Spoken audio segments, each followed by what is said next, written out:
Good afternoon, everyone. Thank you so much for being here today. My name is Adriana Miramontes Olivas, and I am the Curator of Academic Programs and Latin American and Caribbean Art at the Jordan Schnitzer Museum of Art at the University of Oregon. And it is a pleasure to introduce our community partners from Adelante and from MEChA, who have been collaborating with us throughout the years in organizing the Day of the Dead celebrations.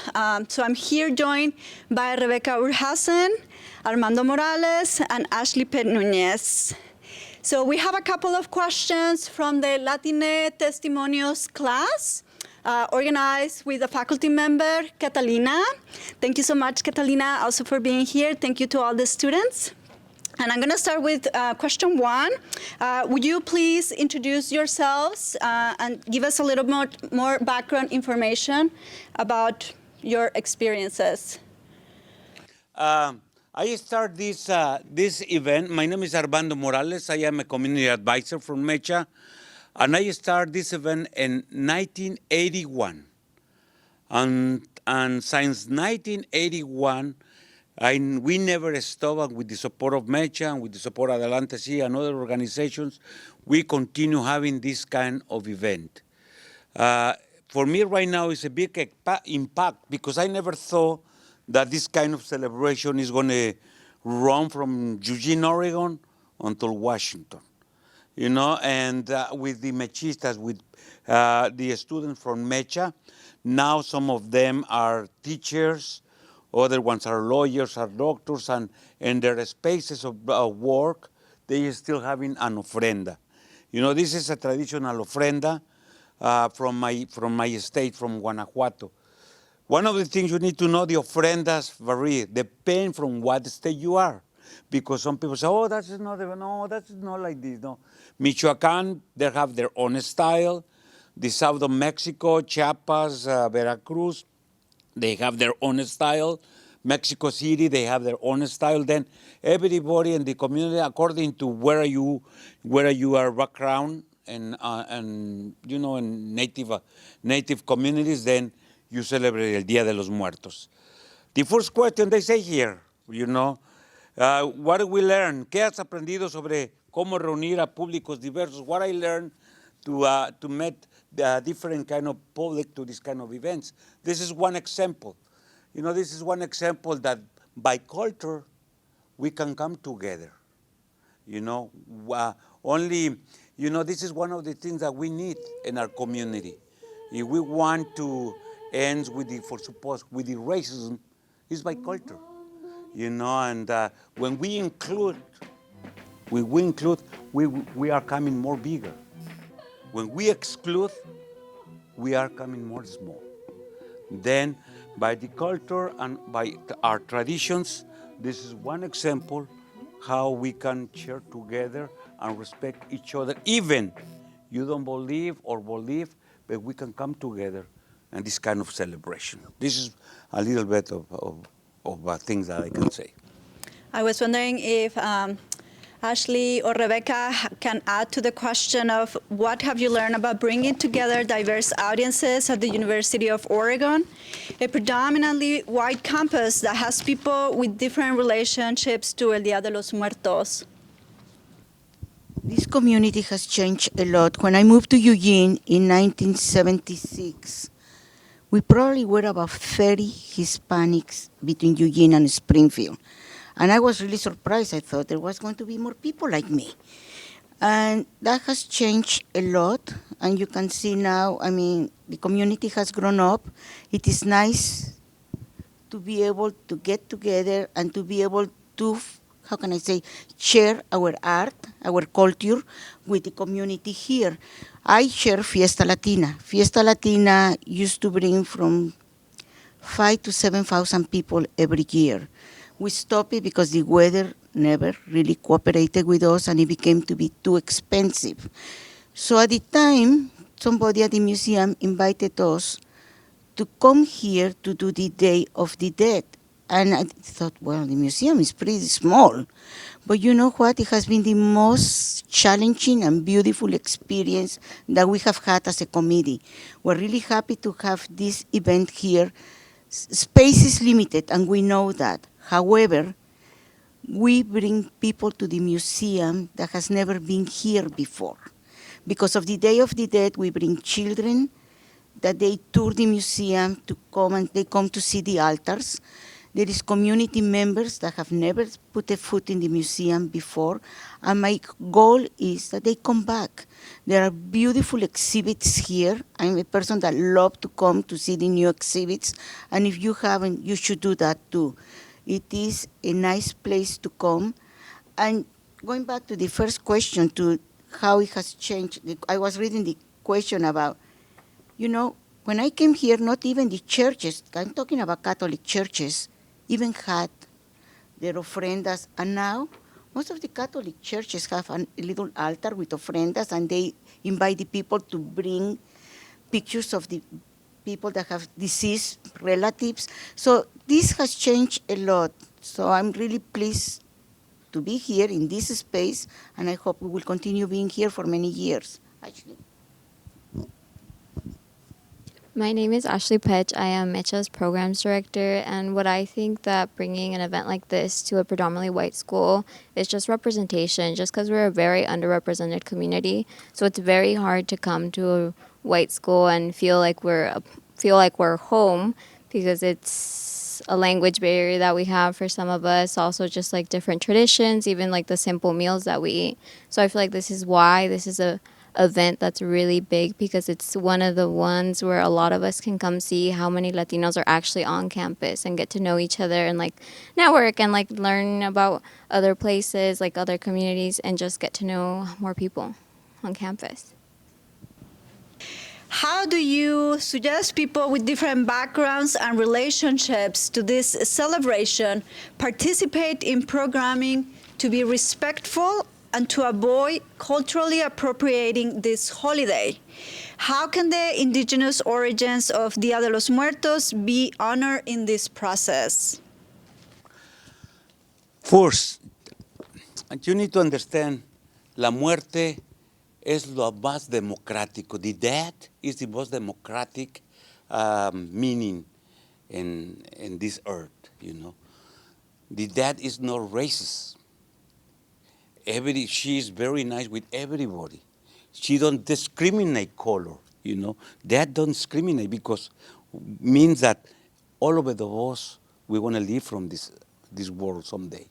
Then doesn't matter what color you are brown or whatever, or Latinx, or you need to go. When it's time to go, it's time to go. Then this is one of the nice things that is very important, you know. Number two,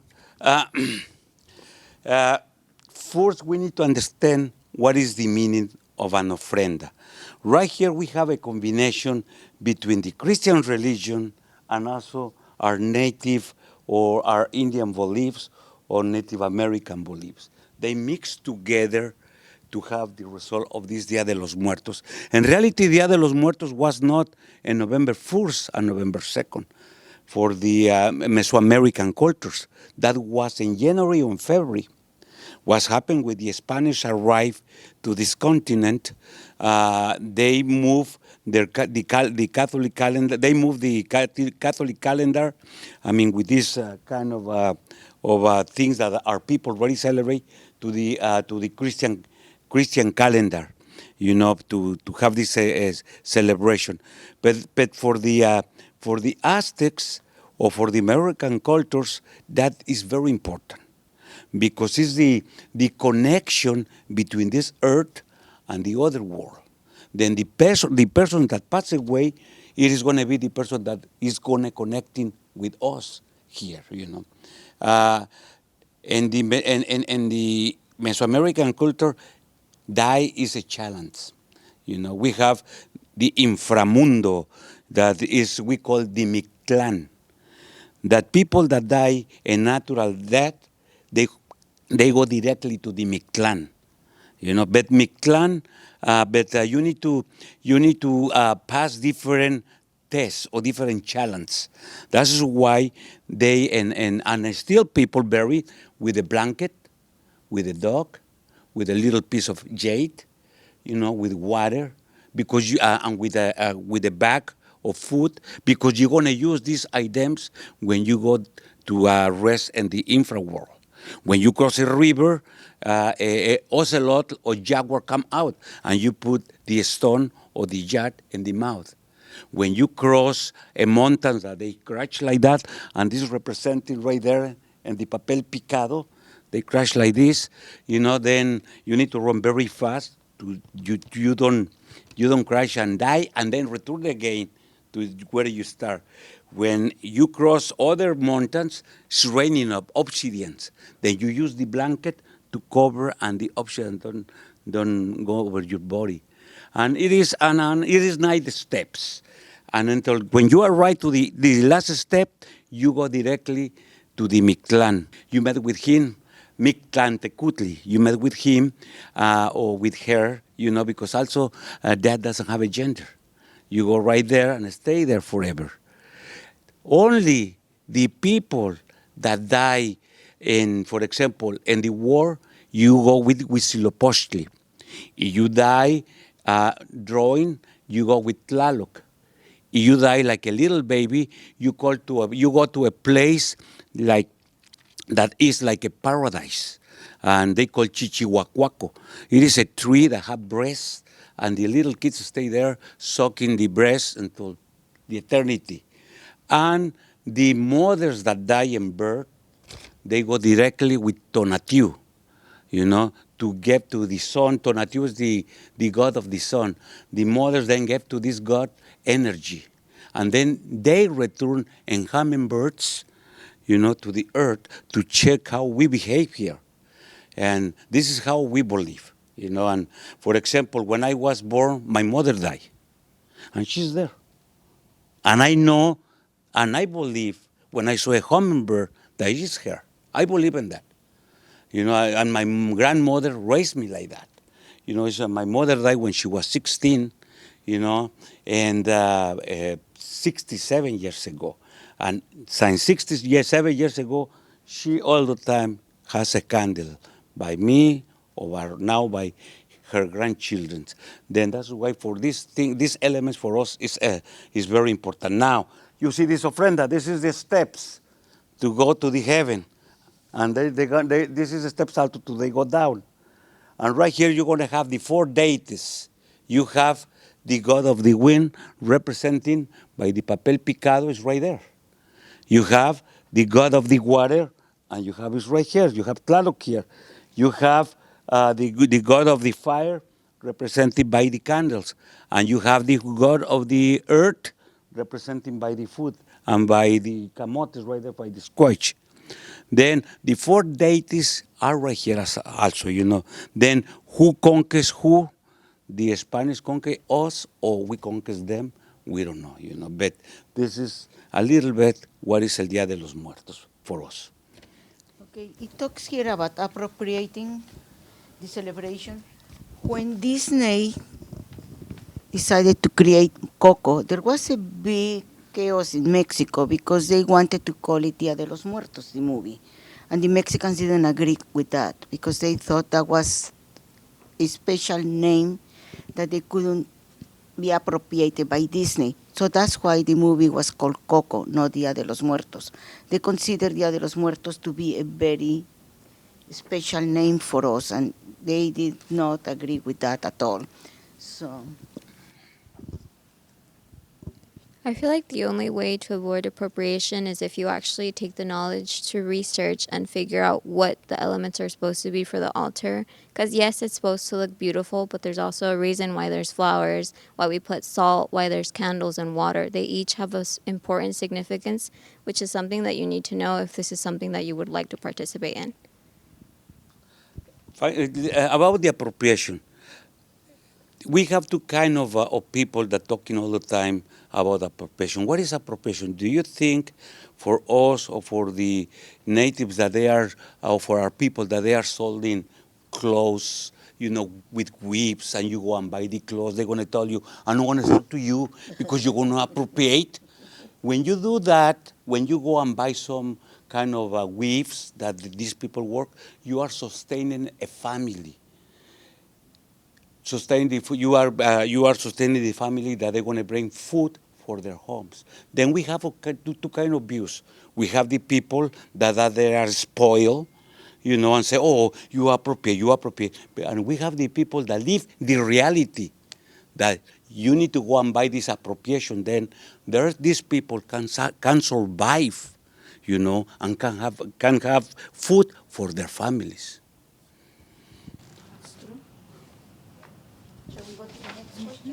Yes. What have your experiences been with transforming the museum space each year? And what do you think are the advantages and disadvantages of holding this event at the Jordan Schnitzer Museum of Art? I see, as I explained before, there are many advantages of having the event here for us. We did Fiesta Latina, and many years we had so much rain, you would not believe it. So here, we're protected from the rain. People can come. It's a beautiful space. And as I said before, we are getting people to come here that never came before to the museum. So that's important to us. And I think for people to discover this beautiful space that we have here. Also, let me see. The only disadvantage we find is that the space is limited. Yes, we could throw a bigger event, and we know how to advertise, and we know how to get to the community to bring, if we want 2,000 or 2,000 people with no problem, but we cannot do that. We have to think about what's the capacity here. So it's a very select group of people that get to attend this event, and we enjoy it that way also. I think the other limitation would just be like the limits that the University of Oregon puts on trying to get like the money transferred to the museum. It's a very big of a hassle. But other than that, it would just be space. But other than that, it's a really good space to have our event, since the community can come, like from the Eugene and also the students, and most of the students that come, it's their first time coming here. So it's like a good way to get to know what's on campus if it's your first year here. Carlos Fuentes, one of the Mexican writers, he died like about 4 years ago. He's reading pictures right here. He was nominated to the Nobel Prize a few times, and he never get it, and I don't know why. But anyway, Carlos Fuentes says all the time, we have a culture of first world. And with that culture of the first world, we can go and we can enter to any place. And it is true. I feel now very happy and very proud to be in this place. Took like about 30 years, 31 years to enter here. No, 30 years to enter here.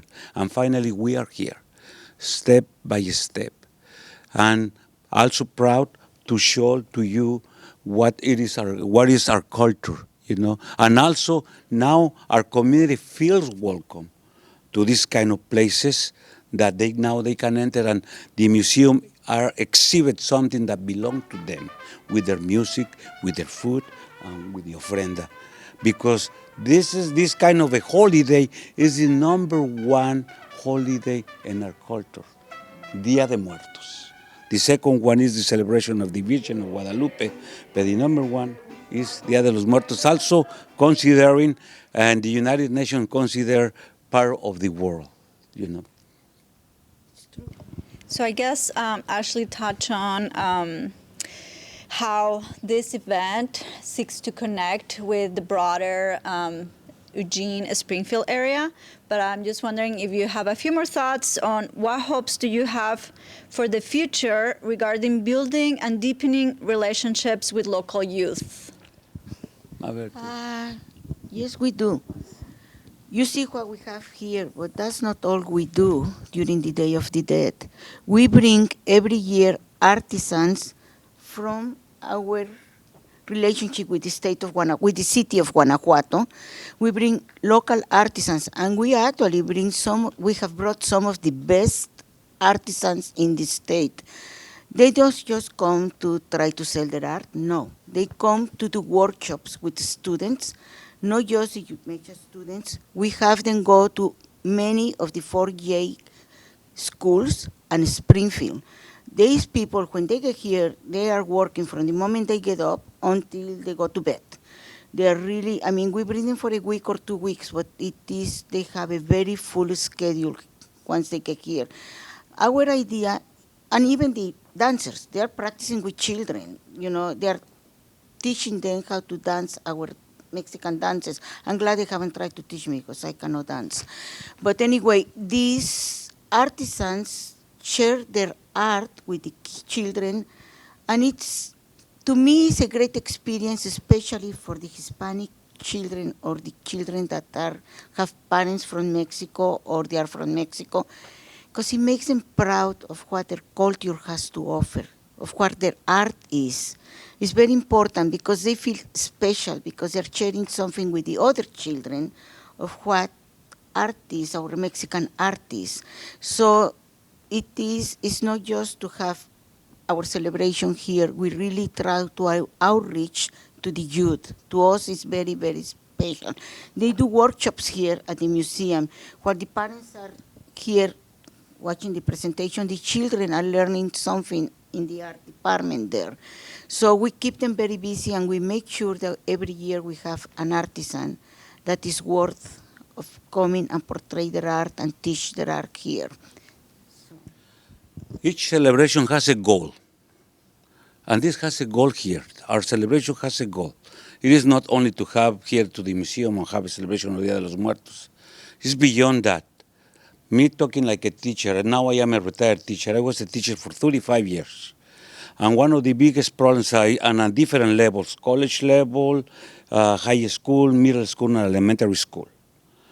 And one of the biggest problems that I found in any community is the identity and self-esteem. Our community has very low self-esteem, the little kids, because they are still in the limbo. They don't know where they are, when you arrive to the schools, only you see one size, but you don't see any representation of you. And some of you that are Latinas and Latinos, you know what I'm talking about it. I find kids hiding, eating by themselves because they don't want the people make funny of their food that they have. And it is very, how you call it, strong thing, And then what's happened, we find a way how to put this esteem up by bringing artists and put it in the districts, school districts, to put this self-esteem proud. Bring the best musicians from Mexico, Latin America. Bring the best artists, handcraft artists from our countries. Then they're going to be proud about it, and they're going to say, "Look, they are from my country. They were from the place my parents are." Let me tell you one example. You see here a lot of calaveras, the paper mache calaveras. Well, this paper mache was made by MEChA students, all over them. You see, with the artists that we brought from Mexico, this is the result of the work. And finally, you see right there, we find different kind of workshops. Workshop like, to justify because you want to justify the affirmative action that you bring some person of color. It is like, bring chips and salsa, and we are celebrating Mexican thing. Chips and salsa. Okay, good. Happy Cinco de Mayo. Okay, see you later. But you don't learn anything, You need to touch the reality. Bring artists, bring musicians, people from theater, to put that esteem up of our little kids. Because that little kids, is going to be the future of this country. And I told all the time, and for me, like a teacher, I don't care if it's white, brown, pink, or whatever. It is a human being. By teaching to him my culture, or to her my culture, this student someday is going to be senator or House of Representative in this country. And when they try to pass laws against us, they are going to be the first one that they're going to say, hey, that's not true. because I know them. I've been in their events. I know their culture. I know their country. I know their language. This is a goal. They need to have a meaning. You know, also, any profession has a meaning. No, you don't go to the school only because, only to have fun is because I need to have a college life. No, have a goal. Why you are here. So you mentioned we bring the best artists, musicians, and singers to the event and to the workshops in the community. So how are the songs and dances selected? How are they chosen, all of these performers? What types of music tend to be chosen for Dia de los Muertos? Most of the time, it is hard because Mexico is so big with different cultures, and it is very hard to please everybody. You know, then we try to all the time to have different kind of music from Mexico, from Michoacán, from Chihuahua, or from descent from Yucatan or from Guerrero, different kind of musicians. Then everybody is going to be at least happy. But you know, when you live very, very far from your place, and you are here for many years, only what you want to see is something that represents you. Even a person that is a human being that is right there, this come from where my parents or I come from, you know. This is in my point of view, you know. Right now, if I make a test of you, right now we have a little bit of the world here. Be together. You know how? Each of you come from different ethnicities, your families, your parents. Some of you have Irish blood. Some of you have a German blood. Other ones Mexican blood. Other one Peruvian blood. Then in this moment here, we have like 20 countries meeting right here. But I am not from there. But you have the blood, you have the genes right here. And that is why you can understand the other ones. You know, because it is in your blood. The problem is that we have other ones in the society that have interests that they don't want to. We became together to have a better world. That's what I think. I used to think, why did I wind up here? I grew up in Mexico City, middle class. I was happy. Everything, I had all the conveniences I could think of. I fell in love of an American citizen, and that's why I wound up here. I kept thinking, but why, you know? Well, with the time I realized I was not into really involved in the community. I was too busy with 4 children. I volunteered at the school. I was there. I wanted to make sure what my kids were doing, and so I was a very busy housewife here. And then I decided I wanted to have a Spanish TV channel because I felt lost. I needed some contact with my country. And when I called the then company of cable, I talked to the manager. It's not what is the cable company now. And his answer was, over my dead body, you can have a Spanish channel. That did it for me. That's when I started joining groups in the community, and I said, this is going to change. So I started, my husband and I started collecting signatures and everything, and we got a channel. It happened. But that's when I got involved in the community. So there was this group, Adelante, who wanted to do an event. So they created an event in the Whitaker district, and they thought it was going to bring maybe 300-400 people. Well, they were wrong. They brought about 4,000 people then. And I realized, boy, these people need help. They have no clue what they are doing when it comes to performers or anything like that. That's when I got involved I told him, you need help. I'll take care of the performing area and the stage and all that because you are lost, guys. Before I knew it, I was the chair of the event. But I learned a lot when I grew up. My mother was an agent, performer's agent. So I knew how to pull people together and how to be able to create an event. And Fiesta Latina became a really well-established event.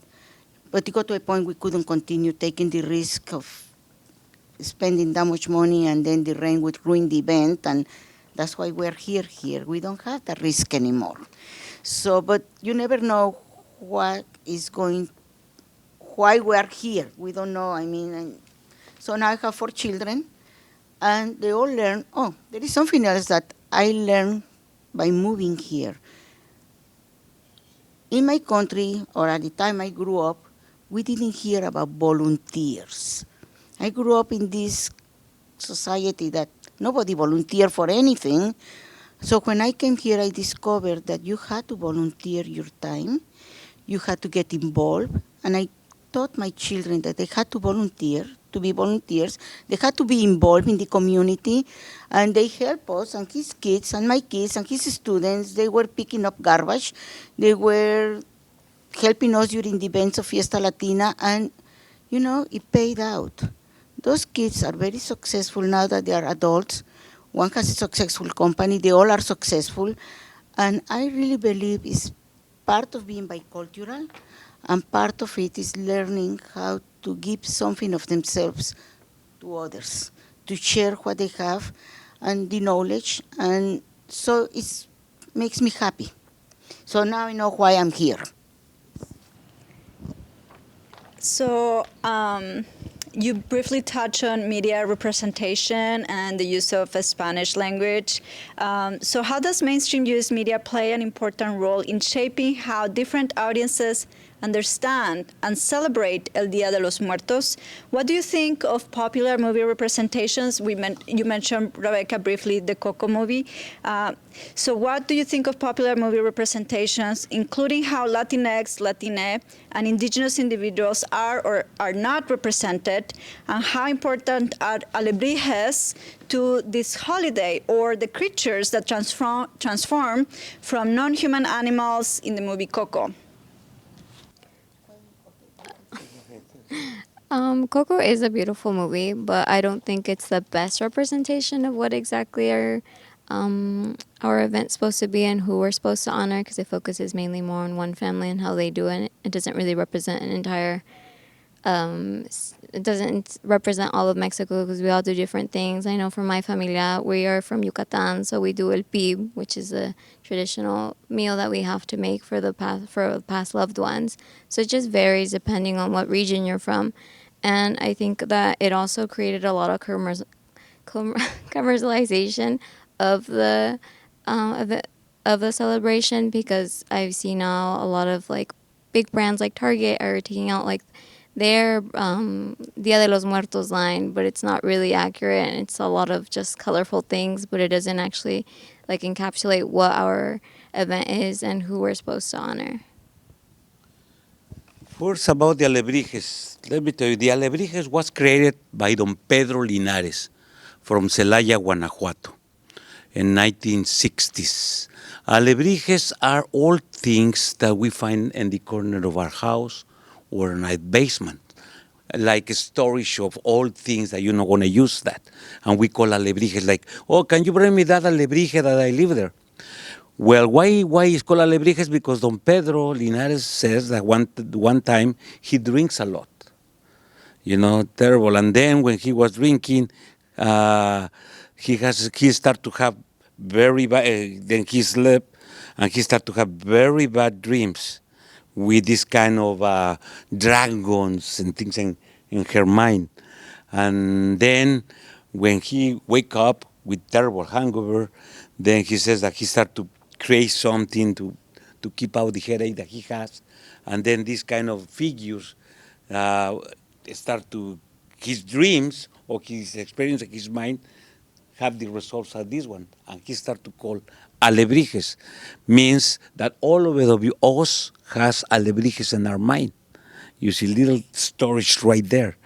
Now about the movies, always the movies we have a good movies, bad movies, and also commercial movies.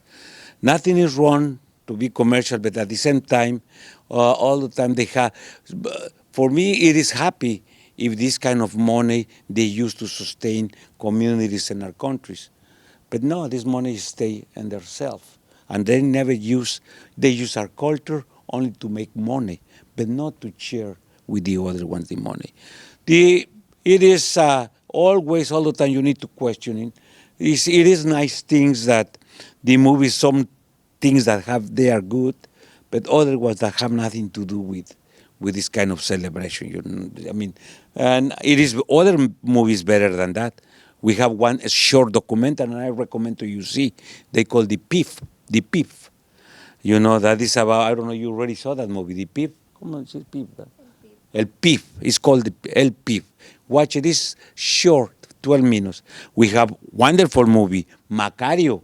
That was made in the 1950s, and that was the first movie that was nominated for the Oscar, like the best foreign movie, and so on. Only when you want to produce something, try to be very close to the reality. It is a big difference to create a Disneyland movie, another one to try to present a reality of a celebration. Well, going back to Coco, I love the colors, but most of the people really didn't get the meaning. When they watch Coco, I mean, it's lost there. I mean, kids come out confused. They really didn't. They just thought, oh, that's a real sad movie, but really they didn't quite get the meaning of what it's trying to portray. Yeah, you're right. There are many good movies to watch. However, it did bring the Day of the Dead. I mean, the name, more people are aware of it, so there is some advantages there that I do recognize, our culture is portrayed. Now look, Mexican cooking now is famous all over, so we have come a long way. When I moved here, you couldn't find any ingredients of what I needed. I would have to have somebody, will you please send me this if somebody comes? Now you find it. Most of the stuff is here. So we have come a long way. Sí, señor. Where are some places in Eugene specifically where we can support like artisans or artists of Latino descent in Eugene? Well, right now it is very hard because all the time when they open little stores, all the time sometimes they broke because about the rent or in Eugene you're gonna laugh. But the best stores that have Latino items are not Mexicans or Latinos, are Asians instead of that. And in Springfield, you're gonna find better Latino stores, owned by Latinos. Why? Because rent is cheaper right there. The cost of life is cheaper there. Even some of you live in Springfield because it's cheaper there, You're going to cry if I told you I live 2 blocks from here and I pay $50 of rent. 47 years ago, $50 of rent. Now it is impossible to find a place like that. But yeah, we have good places here. I mean, in 1990s, the food like aguacates, tomatillos, cilantro, they start to have this kind of food by 1980s, at the beginning of 1990s. And in Safeway and Albertsons, they start to have this kind of food. Why? Because the community start to grow. After the Simpson-Rodino law passing by Ronald Reagan, the food and the people that used to live in the fields now move to the big cities because now they are legal, they are documented. Then why they need to be in the field, move to the cities, and this is when the stores start to have Latino items like food, chorizo, whatever. But you do have, there are 2 Mexican markets here. There is one on 6, it's Mi Rancho, it's on 7th. It's on 7th, on 7th and Polk, it's Mi Rancho, and there is another one closer to the Whitaker neighbor. No, that's El Torito, and the other one is El Rancho. They both have a lot of Mexican goods, and you can actually find almost everything you need to cook. So, and there is a tortilla place on Four Corners, on the Four Corners area. So you do find, and there are some good Mexican restaurants. I personally like to go. Now I'm making promotions here. Yeah. I like to go to Naya's Taqueria all the way in Springfield. They have very good food there. It's just a little hole in the wall, but with good food. And we have people that in the community that will make tamales, and they call me, because I don't like making tamales. So when they call me, do you want tamales? I'll pass or I will, But there are many ways now that you can get the Mexican stuff to do your cooking.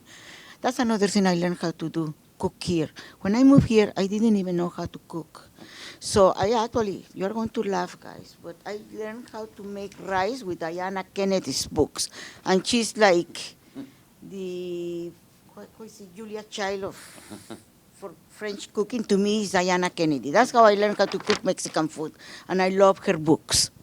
Actually, probably she can tell us because she lives in, she comes from north, from close to Portland, and probably she can see the difference between Latinos or Mexican stores here and her town.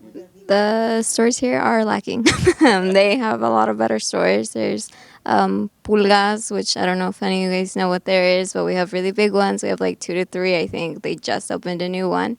And then they have really big markets. So there's a lot more representation there. I know a lot more Mexican stores, even like Mexican restaurants. So Beaverton and Portland is more diverse in that aspect compared to Eugene.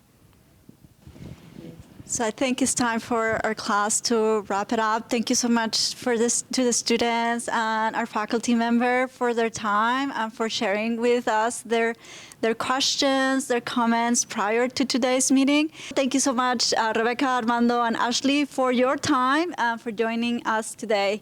Can we join in a big round of applause? Thank you. Thank you.